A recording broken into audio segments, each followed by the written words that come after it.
les maîtres du mystère.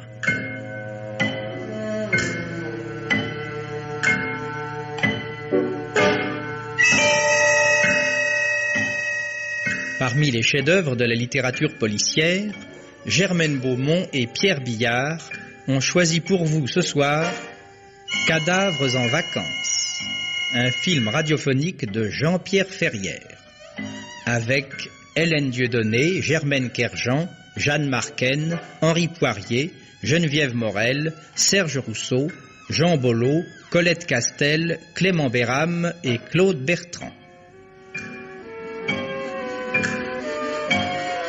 Chronique de Germaine Beaumont et Roger Réjean. Bruitage Jean Berriac. Prise de son Jean Deloron. Opérateur Michel Hervé. Assistante de production Odette Jodry. Réalisation Pierre Billard.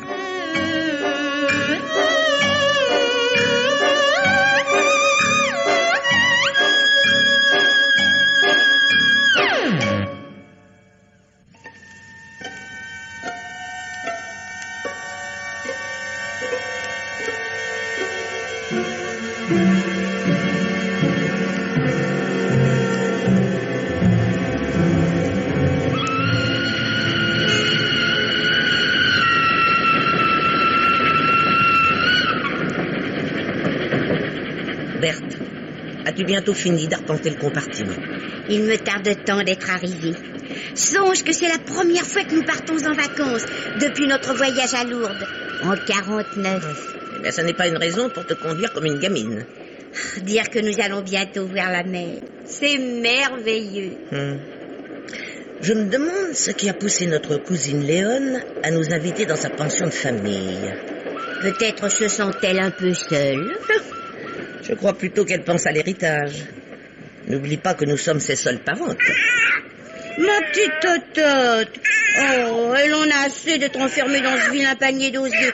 Je vais lui faire une petite promenade dans le couloir. Je te l'interdis. Oh. La Ciotat n'est plus qu'à une 50aine de kilomètres. Nous serons bientôt arrivés. La Ciotat.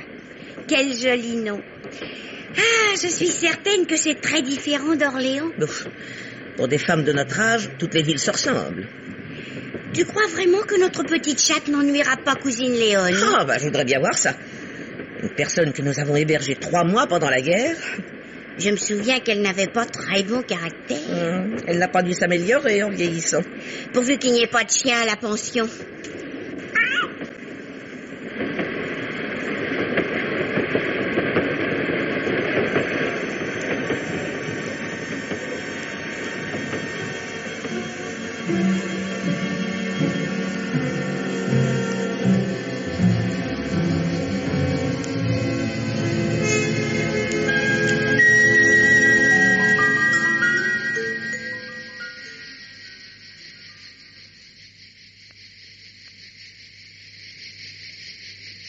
Cousine Léone aurait tout de même pu venir nous chercher à la gare.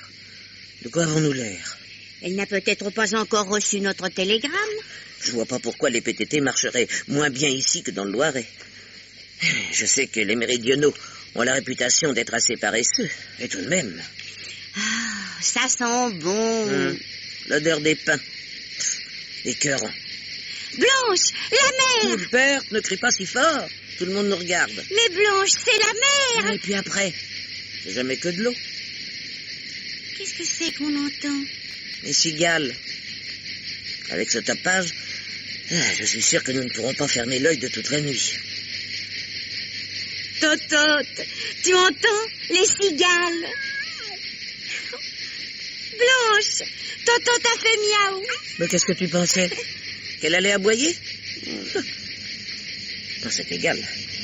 Nous abandonner ainsi sous un soleil de plomb et dans une ville que nous ne connaissons pas, je me souviendrai longtemps de cet accueil. Et naturellement, pas le moindre taxi en vue. Gagnons la pension Beau Séjour à pied. Le moyen de faire autrement. Mais je me réserve le droit de dire à Léone ce que je pense de sa réception. Allons, petite, ramasse le sac de tapisserie et suivons le bord de mer. Blanche, moi je crois que Totote a faim. Et moi aussi j'ai faim. Est-ce que je miaule? Ah, voici quelqu'un. Monsieur, je vous demande pardon. Nous cherchons la pension Beau Séjour. La pension Beau Séjour? Oui. C'est justement là que je passe mes vacances. Oh, quelle agréable coïncidence. Je me présente, Julien Jacquet, employé de bureau. Blanche Baudin, d'Orléans. Et voici ma sœur, Berthe. Nous sommes les cousines de Madame Malichou. La pension est à 200 mètres au prochain croisement, juste en face du casino. Vous n'aurez aucun mal à trouver. Oh, merci de votre gentillesse, monsieur. Mesdames, je vous salue. Monsieur. Un garçon charmant. Et bien élevé. C'est si rare. Oh, j'aperçois la pension. Oh, elle est beaucoup plus jolie qu'en photographie. Espérons qu'elle ne va pas nous loger sous les combles. Bon, traversons le jardin. Oh, Berthe. Berthe, ne regarde pas. Berthe, je viens de te dire de ne pas regarder. J'avais compris le contraire. Quelle hypocrite tu fais. Ah, si tu n'étais pas ma sœur. Tu as vu cette créature pendant un bain de soleil? Elle était presque complètement dévêtue. C'est d'une inconvenance. La maison doit avoir une belle réputation. Oui. J'en toucherai 2 mots à cousine Léone. Ben, entrons quand même.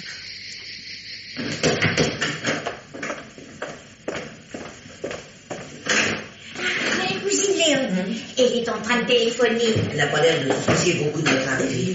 Approchons tout de même. Allô? Comment? Non, rien du tout. Absolument aucune nouvelle de lui depuis hier soir. Et vous ne l'avez pas vu? Vous êtes sûr? Oui, demandez-lui, vous serez gentil. Ah, vous voilà, Berthe et Blanche. Je suis dans tous mes états. Un de mes clients a disparu. Vous parlez d'une histoire. Allô? Oui. Il ne l'a pas vu non plus? Si nous n'avons rien d'ici ce soir, je serais bien forcé d'avertir la gendarmerie. Merci encore, et au revoir. Alors, cousine, vous avez fait bon voyage? Oui, excellent, excellent. Mais dis-moi, que se passe-t-il? Un petit ennui. Vous savez que Monsieur Varesco, mon plus fidèle client, a été victime il y a 6 mois d'un grave accident de voiture qui l'a privé de l'usage de ses jambes. Oui, tu nous l'as écrit. Et c'est lui qui... Mais non, mais il n'était pas seul dans la voiture. Son neveu, un jeune homme de 28 ans, Monsieur Sinclair, l'accompagnait. Le fou? Comment? D'après ce que tu disais dans ta lettre, il est un peu fou, non? Oh, fou comme tu y vas. Monsieur Sinclair a simplement subi un grave choc nerveux. Oui, c'est la même chose. Et alors? Eh bien, ce jeune homme a quelquefois des crises. Oh mon Dieu, il n'est pas dangereux au moins? Mais pas du tout, cousine. Tu penses que dans ce cas, il serait interné? Non, son regard devient fixe et il dit des paroles sans suite. Habituellement, il lui suffit de faire une petite promenade pour revenir très calme, très maître de lui. Justement, hier soir, après avoir divagué pendant un moment, il est sorti et n'est pas rentré de la nuit. Ça t'apprendra à héberger des déséquilibrés. Ah, Léone, je ne trouve pas ça très prudent. Monsieur Varesco est un ami de la maison. Je ne pouvais pas refuser de recevoir son neveu. Qu'est-ce qu'il y a dans ce mignon panier? C'est notre petite chatte, Tot. Votre chatte? Mais... Oh, c'est une bête très tranquille et qui ne te causera aucun ennui. Je l'espère bien. Je vous demanderai pourtant de la surveiller attentivement. Elle pourrait saccager mes fleurs. Le plus simple serait qu'elle reste dans votre chambre. Mais je vais d'ailleurs vous en montrer le chemin. Suivez-moi. Venez.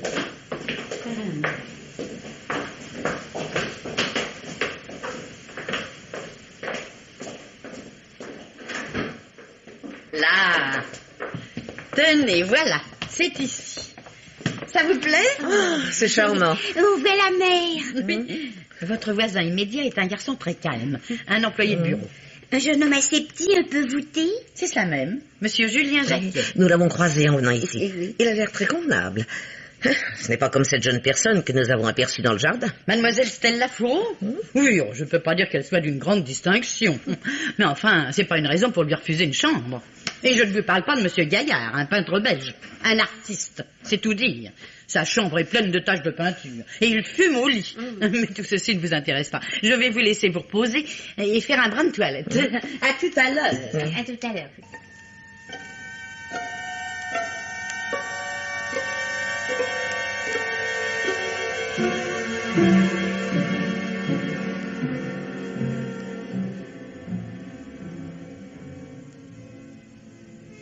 Madame Malichou. Oui, Monsieur Varesco. Avez-vous appris quelque chose de neuf? Rien, hélas. Personne n'a vu votre neveu. Je commence à être très inquiet. Si je n'étais pas cloué sur ce fauteuil roulant. Oui, attendons le déjeuner. La faim le fera peut-être revenir. Oui, peut-être. Comptez sur moi pour vous avertir dès qu'il y aura du nouveau. Merci, Madame Malichou. C'est bien naturel, monsieur Varesco. Salut, Molière de mon cœur. Bonjour, monsieur Gaillard. Pas de nouvelles du dingue? Non, monsieur Gaillard. Monsieur Sinclair n'a pas encore donné signe de vie. Cela n'a d'ailleurs pas l'air de beaucoup vous affecter. Oh, vous savez, moi, je le connais à peine. Hein. Avez-vous vu Mademoiselle Fourreau? Elle prend un bain de soleil au jardin. J'ai décidé de la croquer. Pardon? Oui, de la dessiner, si vous préférez. Qu'allez-vous imaginer? Le pire, comme d'habitude. Oh, monsieur Gaillard, vous êtes impossible. Oh, c'est bien ce qui fait mon charme. Vous m'accompagnez? J'ai décidé de transporter mes azalées au premier étage. Elles seront plus en sûreté. Et que craignez-vous? Les chats.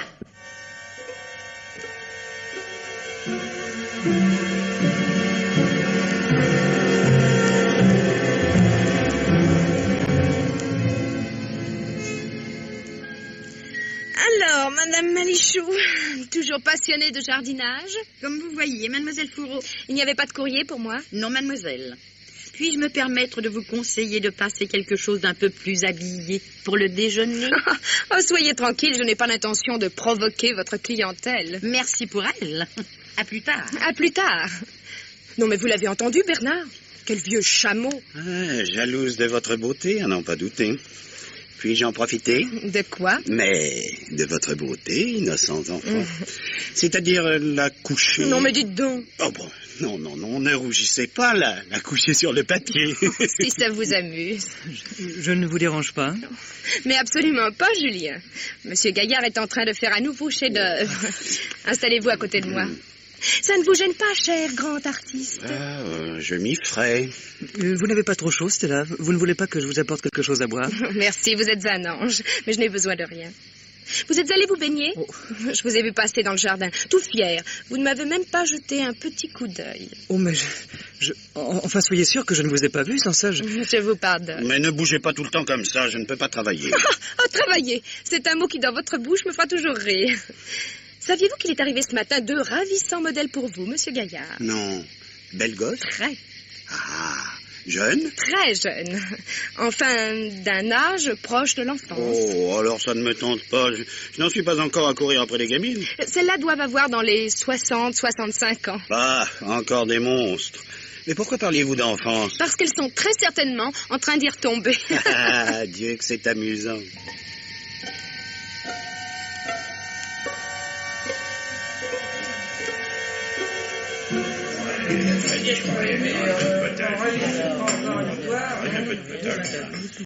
Ah, vous voilà. Qu'avez-vous fait de votre chatte? Elle est restée dans la chambre. Parfait. Suivez-moi, je vais vous guider jusqu'à votre table. Madame Léone, mon mari voudrait une autre assiette de potage. Mais monsieur le verre est un véritable gouffre. C'est le grand air qui me donne faim, moi. Je m'en aperçois. Je vous présente mes cousines d'Orléans, mesdemoiselles Baudin, monsieur et madame Levert. Enchantée, mademoiselle. Enchantée. Orléans est une bien jolie ville. N'est-ce pas, Oscar? N'est-ce pas, Oscar? Ouais. Tiens, voilà Varesco. Faisons une petite place, Fanny. Bonjour, mes amis. Ah, mettez-vous là, Berthe Blanche. Vous y serez très bien.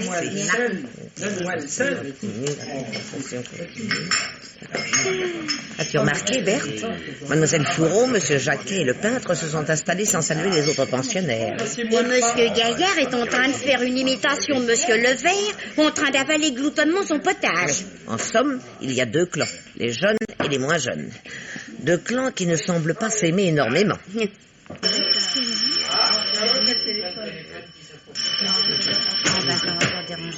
Allô? Oui, c'est ici. Comment? Oh mon Dieu. Non. C'est pas possible. Oh. Oh. Oh. Très bien, je vais le prévenir. Monsieur Varesco. Oui. Monsieur Sinclair est mort. On vient de découvrir son corps déchiqueté dans la calanque de Figrol. D'après les gendarmes, le malheureux garçon a certainement tenté d'escalader les rochers et perdant pied, il est allé s'écraser au sol. C'est pas possible. Recevez toutes mes condoléances. Oui, merci, madame, merci. Garçon, voyez-vous. Quel Oh, mais tu aurais tué ça. Mais ça, si je l'ai... C'est épouvantable quand même. Ici, Madame Malichou. Je vous avais commandé 10 douzaines d'huîtres pour cet après-midi. Ce serait bien aimable de m'en livrer que 9. Merci.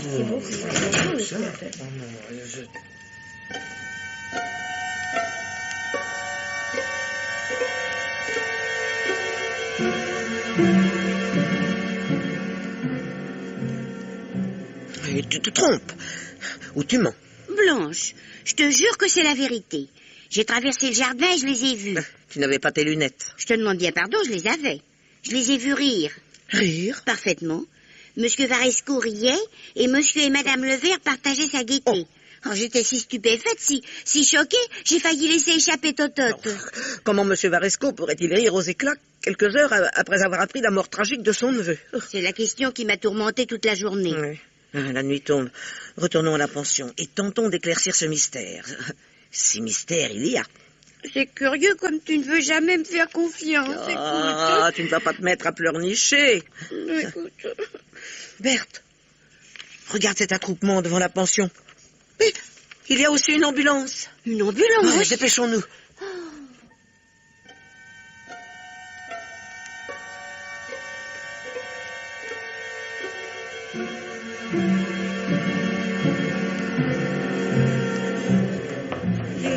Léon, que se passe-t-il?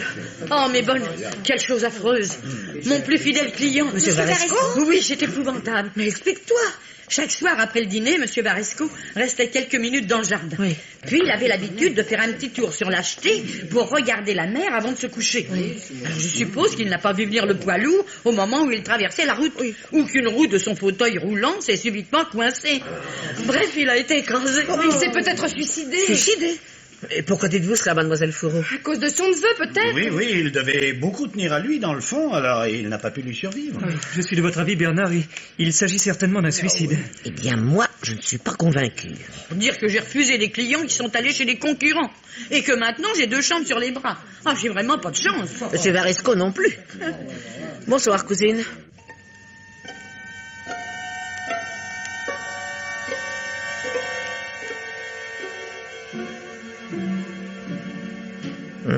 La mort de monsieur Varesco ne me semble pas tout à fait naturelle. C'est aussi mon impression. Et les réactions de mademoiselle Fourreau, du peintre et de monsieur Jacquet ne t'ont-elles pas étonné? On aurait dit qu'il voulait absolument se persuader du suicide de l'infirme. Berthe, tu pourrais me répondre quand je te parle. Berthe, que fais-tu à 4 pattes sous mon lit? Je cherche la chatte. Elle a disparu. Oh, voilà une autre histoire. Totote. Oh ben, elle a dû filer par la fenêtre. Je me souviens l'avoir laissée entrouverte. Oh, quelle imprudence. L'achat doit être dans la véranda. Bon, descendons.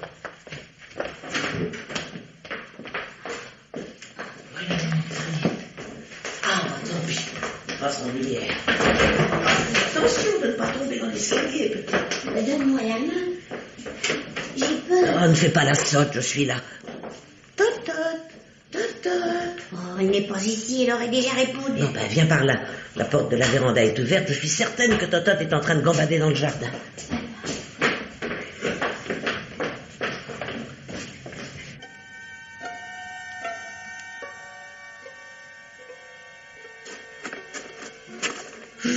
Quel beau clair de lune. Mon Dieu, Berthe, regarde à droite, la chaise longue. Mais je n'y vois rien, j'ai pas pris mes lunettes. Qui est-il? Mademoiselle Fourreau, en compagnie de monsieur Levert. Non. C'est du propre. Dans la journée, ils font semblant de ne pas se connaître, et la nuit... Tu crois qu'elle est ça? Enfin, qu'il existe quelque chose entre eux? Naturellement. Pour quelle raison voudrais-tu qu'ils se retrouvent à 1h du matin, dans un jardin désert? Pas si désert que ça. J'entendais pas. Oh, c'est Madame Levert. Oh, elle vient par ici. Nous allons assister à un drame. Eh bien alors, qu'est-ce qui se passe? Raconte. Mais rien du tout. Comment rien? Eh bien, ils parlent tous les 3, comme de vieux amis. Quelle honte. Mais c'est incroyable. Mais quoi encore? Voilà monsieur Jacquet et monsieur Gaillard qui rejoignent les autres. Mais qu'est-ce que tout ça signifie? On dirait une réunion secrète. Blanche, c'est Totote. La Matine, sais-tu où elle est? Sur le rebord de notre fenêtre. Elle a dû faire une petite promenade sur les toits. Allez, vite, remontons vite.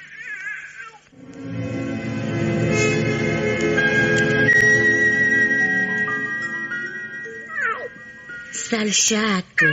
Sale chatte. Voyons. Quelle peut être la raison pour laquelle des personnes amies font semblant de s'ignorer devant des tiers? Car en somme, tout le problème est là. En tout cas, pour notre première journée de vacances, je trouve que 2 cadavres, c'est un peu beaucoup. Et les choses ne vont pas s'arrêter là. Tu peux me croire. Bonne nuit, petite. Bonsoir.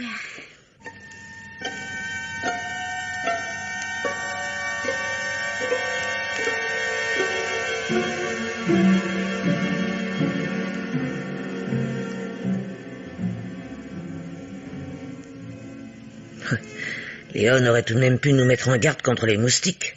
J'ai passé ma nuit à claquer des mains. Dieu merci, nous n'avons pas ça à Orléans. As-tu pensé à notre petit problème? Quel petit problème? Et la réunion secrète de l'année dernière. Oh, j'avais oublié. Ce qui n'est pas pour me surprendre. Heureusement que j'ai de la cervelle pour 2. Voici quel est mon plan.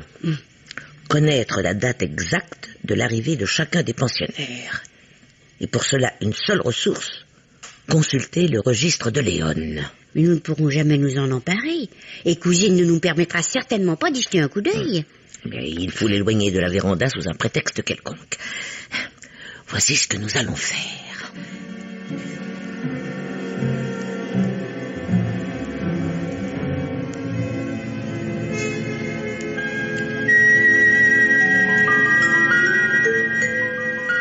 Allô?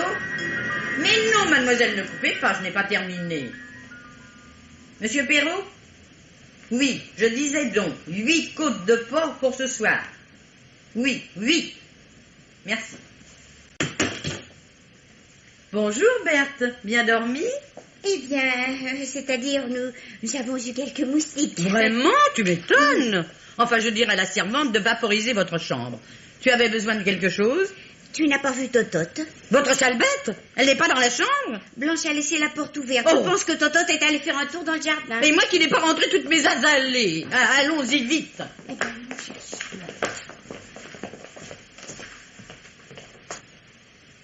La ruse a réussi. La place est vide. Où est ce satané registre? Ah, le voici. Je vais recopier la liste des clients.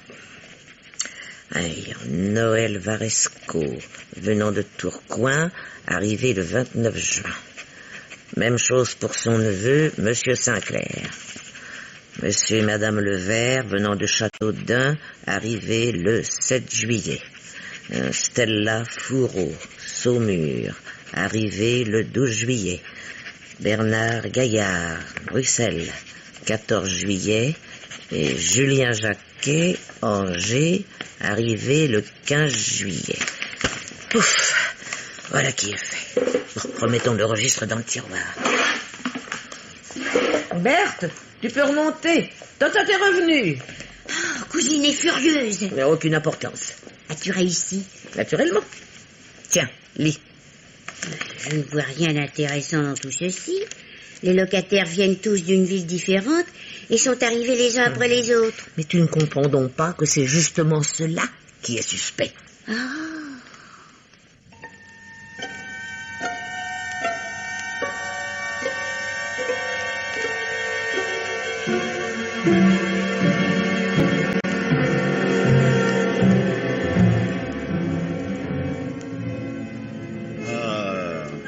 Quel sale temps.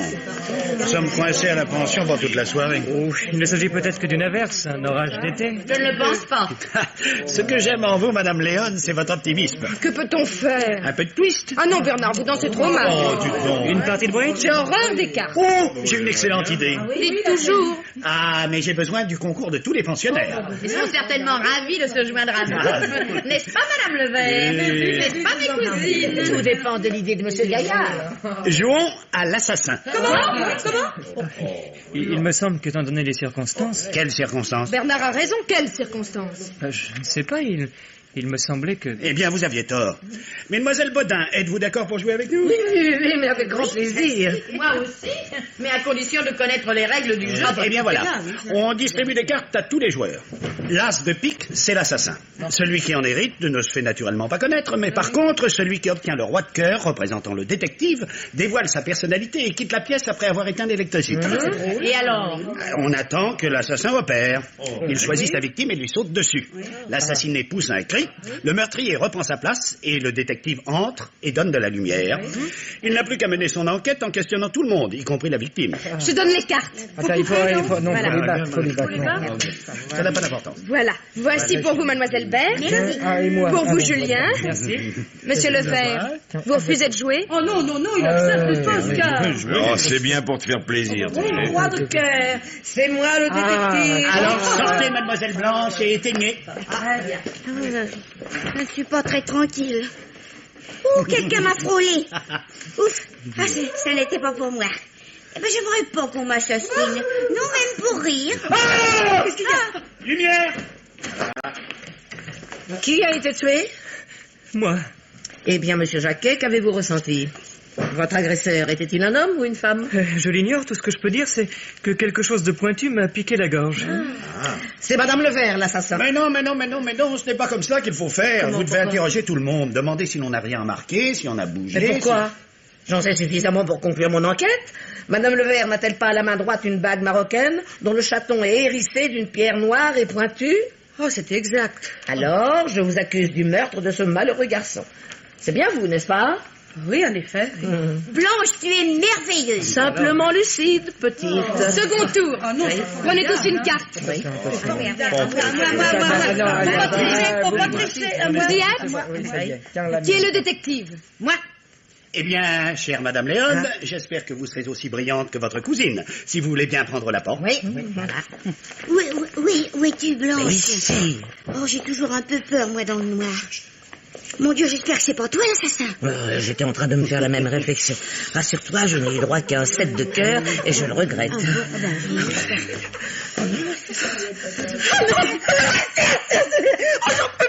Non, je justifie. Allumez l'électricité. Allez. Voyons, je n'aime guère ce genre de plaisanterie. Mais il faut vous en prendre à l'assassin. Mais il s'est endormi, c'est sûr. Où est Stella? Elle doit être allée se coucher en douce. Stella!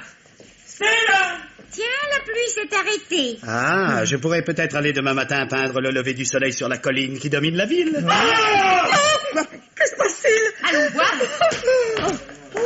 Monsieur Jacquet, il est évanoui. Stella! Elle est morte.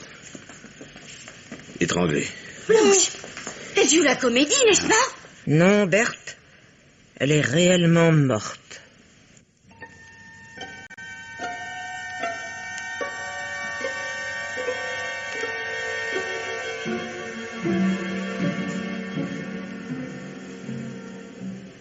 Allô, oui. Vous avez bien entendu. Un crime. Un crime. C'est cela. Vous venez immédiatement. Très bien. L'inspecteur Bruno sera là dans quelques instants. Comment va monsieur Jacquet? Assez mal, je le crains. Je viens de le monter dans sa chambre, vous devriez appeler un médecin. Inutile. Il va certainement en venir un avec la police. Je ne sais pas si vous vous rendez compte qu'il y a un assassin parmi nous. Mais vous êtes folle, complètement folle. Excusez-moi, chère Madame Levert, mais vous m'avez tout de même pas la prétention d'affirmer qu'il s'agit d'un suicide. Oh, je sais plus. Oui, je sais. Le suicide se fait beaucoup actuellement. Ce pauvre monsieur Varesco. Sans compter la mort assez étrange de son neveu. Écoutez, parlons d'autre chose, je vous en prie. Hein. Ma femme est bouleversée, vous le voyez. Comme vous voudrez.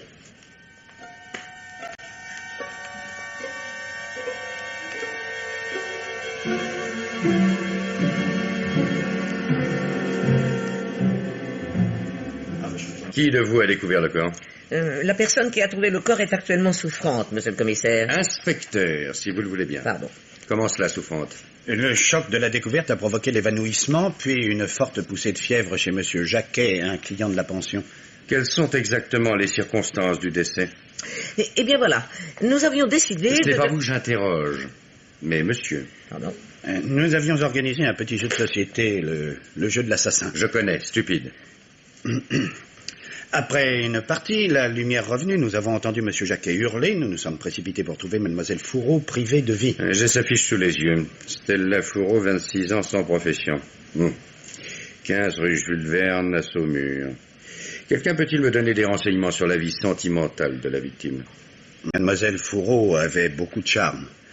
J'y étais personnellement assez sensible, mais nos relations restèrent purement amicales. Le malade était-il amoureux de Mademoiselle Fourreau? Commissaire, je suis en mesure de vous révéler des... Mademoiselle, je vous serai reconnaissant de n'ouvrir la bouche que lorsque je vous interrogerai. Eh bien, vous l'aurez voulu. Je répète ma question. Le malade était-il amoureux de Mademoiselle Fourreau? Pas à ma connaissance. La victime était-elle intime avec l'homme qui s'est suicidé hier soir?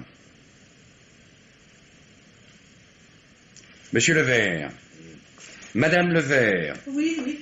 Monsieur Gaillard, vous ne savez rien, naturellement. Deux hommes qui partageaient votre existence ont trouvé la mort et personne n'a rien remarqué. Aujourd'hui, on étrangle une jeune femme presque sous vos yeux et c'est le même refrain. À croire que vous êtes tous sourds et aveugles. De qui se mettons la tête ici, hein? Je vous le demande. Rien à dire.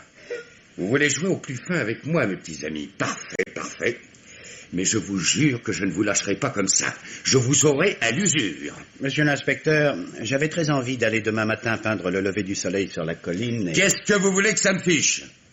J'ai d'autres chats à fouetter. Faites attention à ce que vous dites, monsieur l'inspecteur. Nous aimons beaucoup les chats. Et nous détestons cette expression. Alors, monsieur l'inspecteur, mon coucher de soleil? Accordé. Mais je vous interdis de quitter le département. Nous irons avec vous, monsieur Gaillard. Le grand air fera du bien à ma femme. Avec grand plaisir. C'est fini les mondanités, oui? Monsieur l'inspecteur, ma sœur et moi sommes fatigués. Nous vous serions très reconnaissantes de nous laisser aller nous coucher. D'accord, je vais vous laisser vous reposer. Merci. Nous poursuivrons cet interrogatoire au commissariat entre 11h et midi. J'espère que d'ici là, notre nouveau Cézanne aura fini sa toile.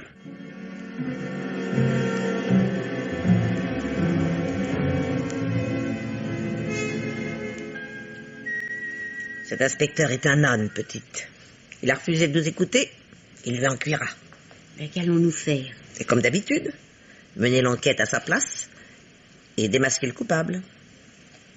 Dis-moi, Berthe, les chambres de la pension ont bien toutes la même disposition, cabinet de toilette et penderie? Oui, je crois. Pourquoi cette question? Je vais aller faire un petit tour chez les Levert avant qu'ils ne montent se coucher. Mais tu n'as pas leur clé? La nôtre ouvre toutes les portes. J'en ai déjà fait l'expérience. Je t'accompagne. Pas question.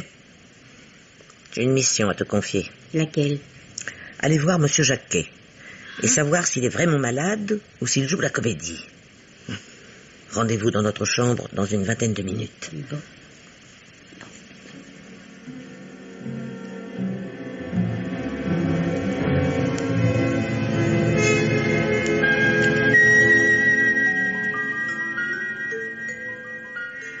Comment vous sentez-vous, monsieur Jacquet? Assez mal. Avez-vous besoin de quelque chose? Non? Vraiment? Non, dites-moi, qu'ont-ils fait de Stella? Eh bien, elle... Enfin, on l'a fait transporter à la morgue, n'est-ce pas? Oh, c'est affreux. Je vous en prie, monsieur Jacquet.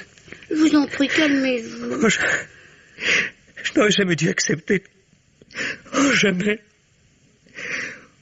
Maintenant. Mais accepter quoi? Oh, rien. Je sais plus ce que je dis. La police est venue aussi? Oh, naturellement. Je pense que l'inspecteur viendra vous interroger dès que vous irez un peu mieux. Moi? Oh non. Oh non, non, pas ça. Oh, je vous en prie, mademoiselle. Oh, pas ça. Là, ne vous agitez pas ainsi, mon petit. Je lui dirai que vous n'êtes pas en état de supporter sa visite. Mais il viendra quand même. Non, écoutez, je vais vous enfermer dans votre chambre et je garderai la clé dans ma poche. Ainsi, vous ne risquez pas d'être dérangé. Du moins, tant que l'inspecteur ne se sera pas rendu compte que toutes les clés sont semblables. Vous êtes content? Bon, et ben maintenant, vous allez être sage, hein. Vous allez dormir un peu, hein. Oh, merci, madame. Revenez me voir. Oui, je vous promets.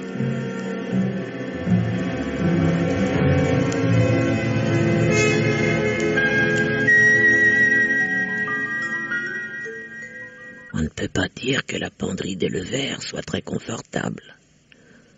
Cette horrible odeur de naphtaline.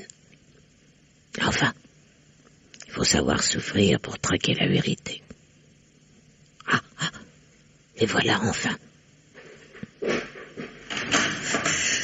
J'en peux plus, cette comédie est au-dessus de mes forces. Ah non, je t'en prie, Fanny, tu vas pas recommencer. Allez, partons, Oscar, partons avant qu'il ne soit trop tard. Allons. Nous n'allons pas revenir sur ce sujet. Il n'est pas question de quitter la ville. Mets-toi bien ça dans le crâne. Et d'ailleurs, même si nous en avions le désir, ça nous sera impossible maintenant à cause de l'enquête. Saint-Clair, et puis Varesco, et maintenant celle-là, mais à quand notre coup? Mais ce sont des coïncidences, tu entends? Saint-Clair était fou. Il a eu un accident.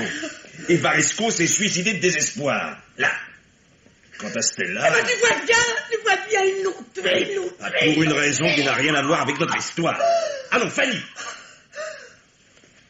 Ce sont peut-être les deux vieilles folles. Les cousines de la patronne qui ont fait le coup.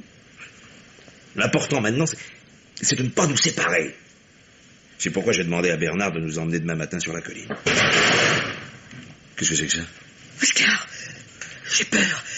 Ça vient de la penderie. Vous? Bonsoir, monsieur Levert. Je vous demande de m'excuser, je me suis trompé de chambre. Ouais, on dit ça. Mais que voulez-vous dire? Rien. Bonne nuit. Bonne nuit. Et encore pardon.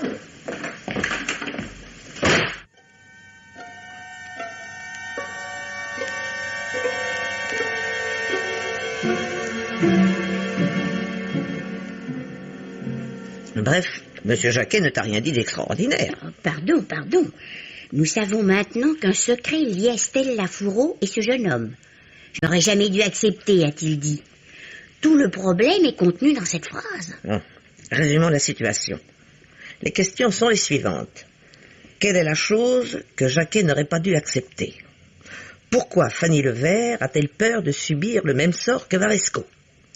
Pourquoi Oscar Levert a-t-il l'impression que le meurtre de Stella est sans rapport avec leur histoire?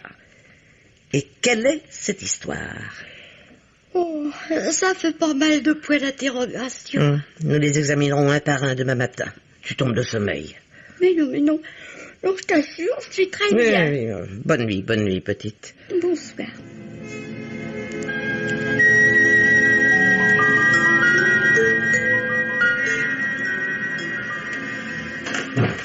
Bonjour, mademoiselle Bodin. Bonjour, monsieur Gaillard. Déjà levé? Ah, la montagne m'appelle. Les Levers aussi, d'ailleurs.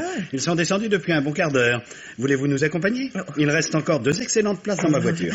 Vous êtes tout à fait aimable, mais ces escapades ne sont plus de notre âge.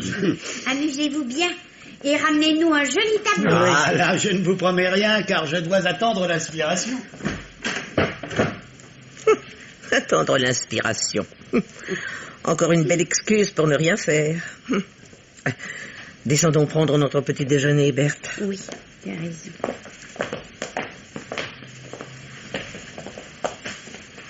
Allô, monsieur Perrault? Ici madame Malichou, pension Beau Séjour. Je voudrais 4 tranches de foie pour ce soir. Oui, c'est cela. Ajoutez-y quelques déchets. Nous avons une chatte à la maison. Merci pour Totote, cousine Léone. Mais c'est tout naturel. Avez-vous lu les journaux? Regardez le titre de la Dépêche du Midi. Oui. Le mystère de la pension sanglante. Un cadavre par jour. Et celui du petit méridional. Une nouvelle auberge rouge.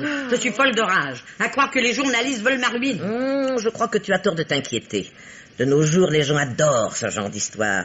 Ils vont arriver en masse et exiger de coucher dans la chambre du crime. J'espère que tu dis vrai. Excusez-moi, je dois faire un saut à la cuisine. Oui. Berthe, allons voir monsieur Jacquet. Maintenant? Oui, la maison est vide. Nous ne trouverons jamais une occasion plus favorable. J'ai beaucoup pensé à lui toute la nuit. Il est faible, désemparé et certainement désespéré de la mort de mademoiselle Fourreau. Bref, en excellentes conditions pour être questionné et pour avouer. Avouez quoi? Un peu de patience, et nous le saurons.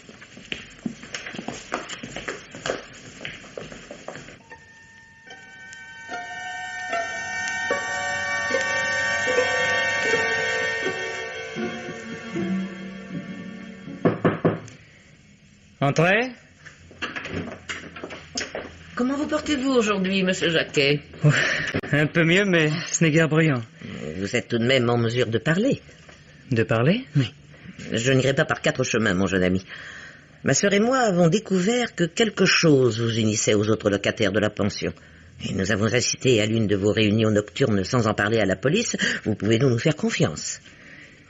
Depuis la mort de Stella, tout m'est égal. Il reste encore monsieur Gaillard, monsieur et madame Levert. Vous n'avez pas le droit de les laisser assassiner, comme les autres. Très bien. Je vais tout vous raconter.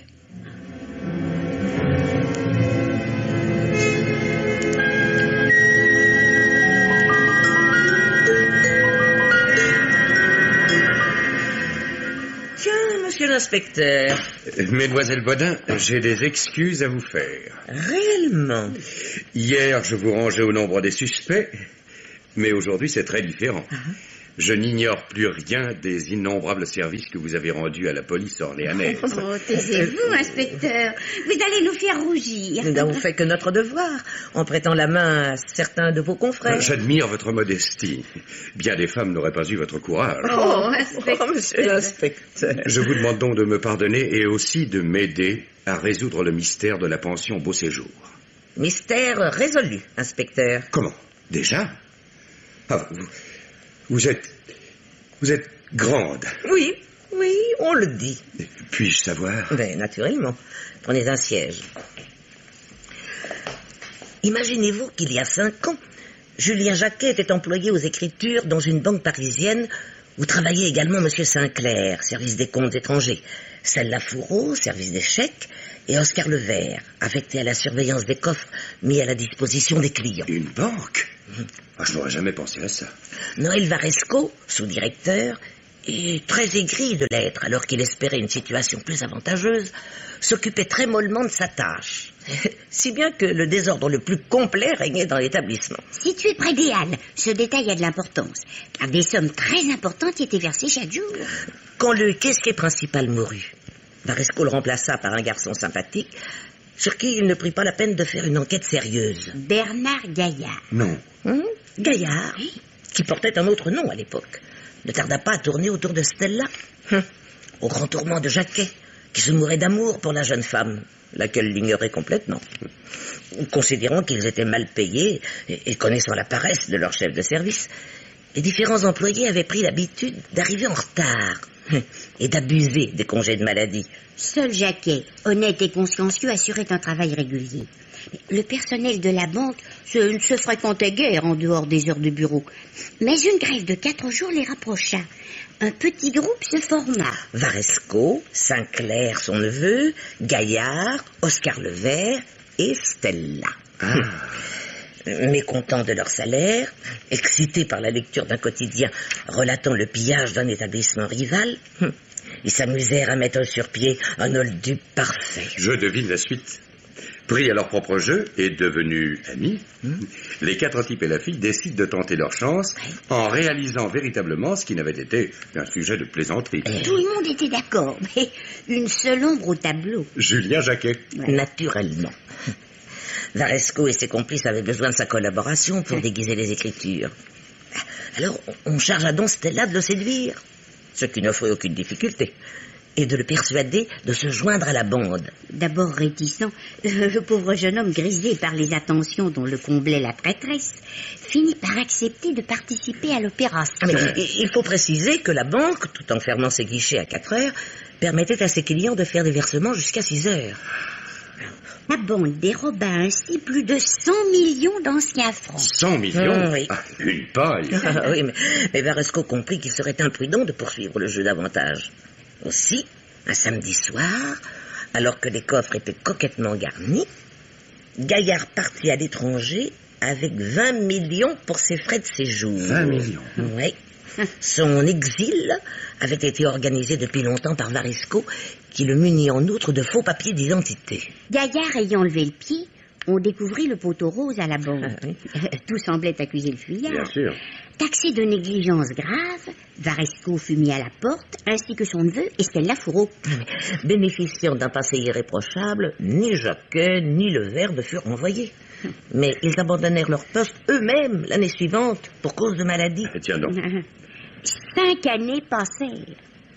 Durant les 2 premières, la police surveilla les agissements du personnel renvoyé, puis, las de ne rien découvrir, clança l'affaire. Gaillard restait introuvable. Alors, aussitôt après sa mise à pied, Varesco se rendit à La Ciotat, où il avait l'habitude de prendre ses vacances chaque année. Et il y dissimula l'argent volé. Ah. Les membres de la bande s'étaient mis d'accord pour attendre 5 ans avant de partager le magot. Ils avaient confiance en Varesco. C'est-à-dire qu'ils avaient élu une sorte de délégué, de représentant chargé de vérifier chaque année si l'argent était toujours bien dans sa cachette. Oscar Levert, qui seul homme marié du groupe, fut bien forcé de mettre son épouse au courant des faits. Et que devenait la romance Stella-Jacquet dans tout cela?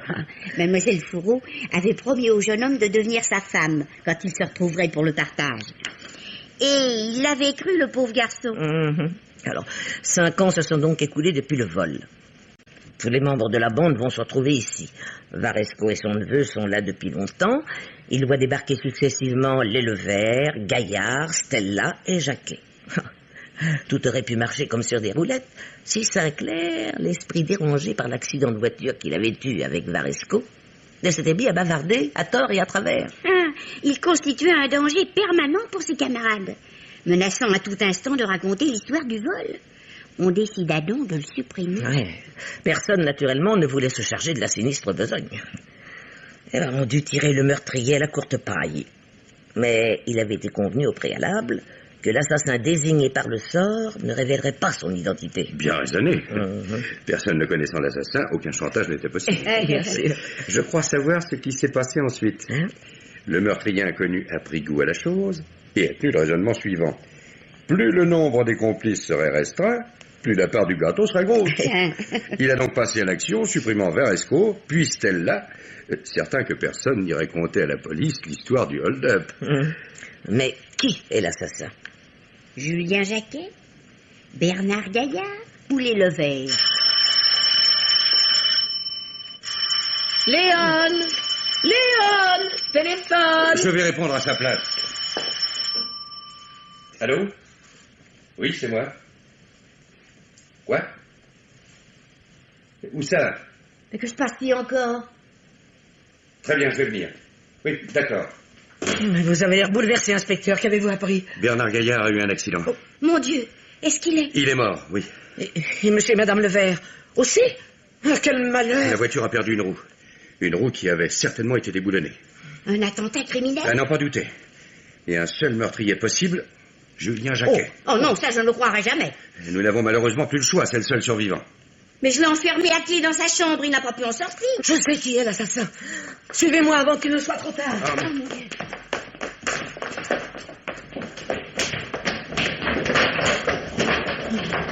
Mais mademoiselle Blanche, où courez-vous? C'est monsieur Jacquet.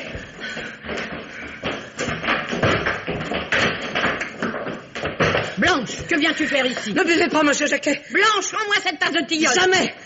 Arrêtez Léon, inspecteur. C'est elle l'assassin.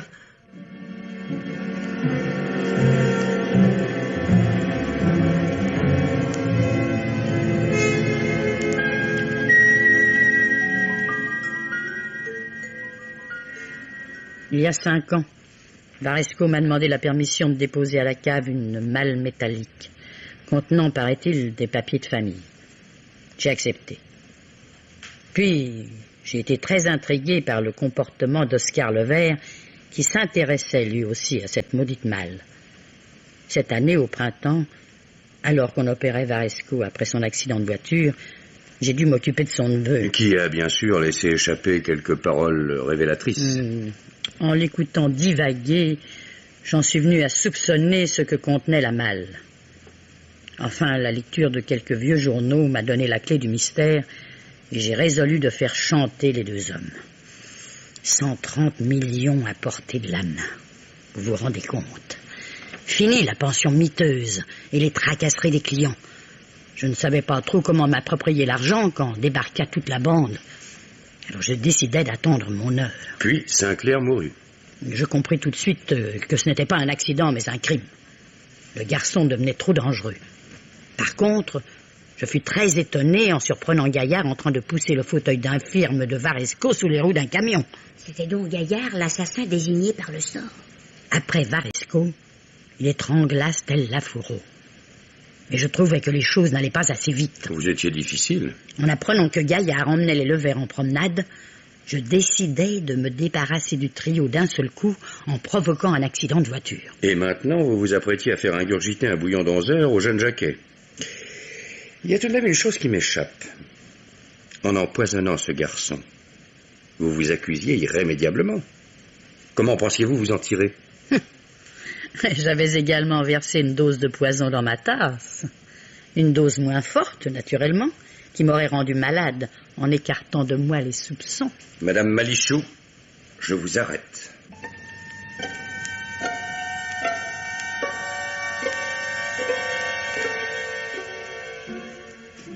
Blanche, comment as-tu compris que Léon était la meurtrière? En me souvenant du coup de téléphone qu'elle a donné ce matin au boucher. Elle n'a commandé que 4 tranches de foie. 4 tranches. Donc 4 personnes. C'est-à-dire elle-même, Jacquet, toi et moi. Rien pour Gaillard, rien pour les Levers, car Léon savait qu'il ne reviendrait pas. Allez, allons maintenant rassurer Monsieur Jacquet.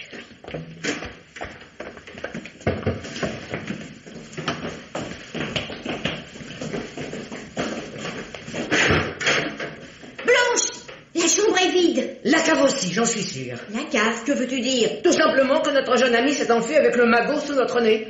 Que devons-nous faire selon toi? Prévenir l'inspecteur? Ça ne me semble pas indispensable. Oh Blanche, je suis tout à fait de ton avis. Ce garçon était sympathique. En outre, il avait été entraîné malgré lui dans cette histoire. Il mérite qu'on lui laisse sa chance. Sa chance, ma pauvre Blanche. Bien mal acquis ne profite jamais.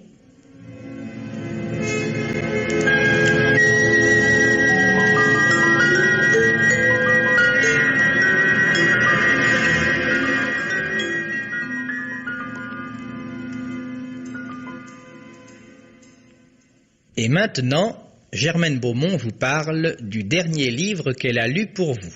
Il est difficile d'imaginer une atmosphère à laquelle convienne mieux l'épithète de suspense que celle du dernier roman policier de Louis C. Thomas, intitulé Manie de la persécution, et que publient les éditions de Noël. Le départ du livre est pourtant clair et simple, et l'on pourrait le rattacher à la rubrique des accidents de la route. 2 routiers se dirigeant à l'aube vers Nice aperçoivent une décapotable écrasée au fond d'un ravin. Une jeune femme éjectée au moment de la chute gît évanouie dans les buissons, sans autre dommage toutefois que des contusions multiples. Mais de la voiture, on parvient à extraire un homme dont on doute qu'on pourra le sauver. On y parvient cependant malgré une double fracture du crâne. C'est cette double fracture et le choc de l'accident qui provoque chez le blessé une amnésie partielle que les supplications de sa jeune femme, Christiane Romery, ne parviennent pas à dissiper. Bien mieux, tout ce que Christiane peut rassembler de souvenirs communs pour stimuler la mémoire du blessé ne parvient à arracher à ce dernier que des dénégations violentes et indignées. « Je ne suis pas marié, dit-il, je ne m'appelle pas Georges Romery, je m'appelle Georges Campeau, je n'ai jamais eu de voiture, je n'ai jamais eu de villa sur la côte. » C'est cependant dans cette villa où on le transporte pour sa convalescence que la certitude de l'amnésique, certitude qui consiste à nier qu'il s'appelle Romery et qu'il est le mari de Christiane, commence à subir des assauts multiples. Bien qu'il garde le souvenir confus d'un long séjour au Brésil, ce sont des images d'Indochine où il aurait vécu comme propriétaire d'une plantation qui le harcèle. Et d'abord, il y a ce domestique indigène qui aime, qui salue en lui un maître craint mais retrouvé. Il y a des mots de dialecte qui lui reviennent par instants en mémoire. Il y a des photographies du couple. Et cependant, à mesure que le temps passe, les doutes, au lieu de s'évanouir tout à fait, renaissent plus lancinants. Il s'y ajoute le sentiment d'être séquestré et même un message qui par chance a pu atteindre la police s'avère inutile. Enfin, le cercle infernal se resserre et le suspense ne cesse de croître jusqu'au dénouement qui, bien que pressenti, n'en est pas moins atroce. Le roman de Louis C. Thomas, La manie de la persécution, est publié chez De Noël dans la collection Crime Club. Roger Régent vous parle du dernier film qu'il a vu. L'inquiétante dame en noir dans le film qui porte ce titre, c'est Kim Novak. Nous ne l'avions pas vue depuis longtemps déjà. Aujourd'hui, elle nous revient plus jolie que jamais, mais il faut bien dire qu'elle n'a rien d'inquiétant. C'est d'ailleurs à l'honneur du metteur en scène que d'avoir choisi pour incarner un personnage inquiétant une actrice dont le physique est le plus clair et le plus transparent qui soit. Ce metteur en scène s'appelle Richard Quinn, et l'histoire qu'il nous raconte s'inspire d'un sujet de Marjorie Sharp.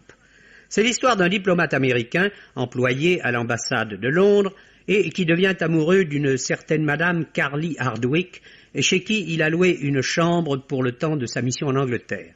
Or, madame Hardwick a quelques années plus tôt défrayé la chronique judiciaire. Elle a été plus ou moins impliquée dans la disparition de son mari. Notre jeune et bouillant diplomate, conquis par la belle Carly, entreprend de prouver l'innocence de sa jolie logeuse, ce qui l'entraîne dans des aventures extravagantes et très divertissantes. En effet, le film de Richard Quinn est amusant, bien mené, bien joué par Kim Novak, Jack Lemmon, dont le style comique rappelle souvent celui de Bob Hope, et par Fred Astaire, le chef hiérarchique du jeune attaché d'ambassade. Entre nous, cette ambassade américaine à Londres ne fait pas très sérieux, mais nous sommes dans la plus pure comédie et l'on aurait tort de s'attacher à la vraisemblance des faits et des personnages. La dernière partie du film, notamment, est tout à fait réussie. Richard Quinn l'a traité à la manière des vieux films muets et des burlesques. Plusieurs effets sont irrésistibles. En résumé, voilà un film policier, ou plus exactement un film de mystère, réalisé et joué sans prétention et qui est fort amusant.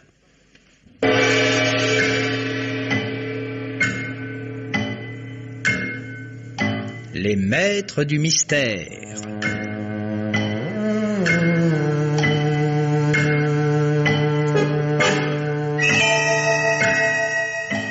Parmi les chefs-d'œuvre de la littérature policière, Germaine Beaumont et Pierre Billard ont choisi pour vous ce soir Cadavres en vacances, un film radiophonique de Jean-Pierre Ferrière. Avec Hélène Dieudonné, Germaine Kerjean, Jeanne Marquen, Henri Poirier, Geneviève Morel, Serge Rousseau, Jean Bollot, Colette Castel, Clément Béram et Claude Bertrand.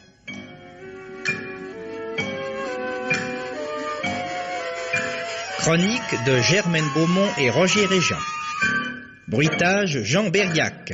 Prise de son Jean Deloron, opérateur Michel Hervé. Assistant de production Odette Jaudry. Réalisation Pierre Billard.